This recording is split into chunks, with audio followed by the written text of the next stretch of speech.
আমার জীবনটা নষ্ট হয়ে গেল। তুমি কি ভেবেছো আমি তোমাকে স্বামী হিসেবে মেনে নেব?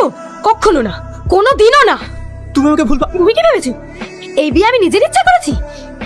না, এই বিয়ে আমি পরিবারের চাপে করেছি। আমি তোমার সাথে কোনোদিনও সংসার করবো না। তুমি দিদির সাথে সাথে আমার জীবনটাও শেষ করে দিলে। ঠিক আছে, তুমি কি চাও?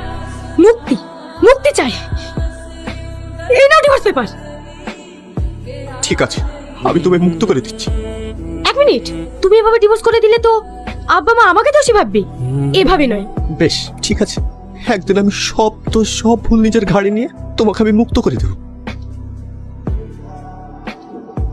ভয় নেই, তোমাকে আমি স্পর্শ করব।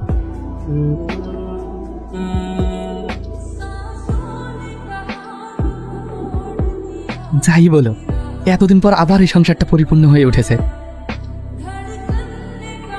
বৌমা, তোমার শরীর খারাপ নাকি? না না, তাহলে এরকম লাগছে কেন তোমার? না না, আমি ঠিক আছি। তুমি কি ভেবেছো এইসব গিফট দিয়ে আমাকে মানিয়ে নেবে? কখনো না।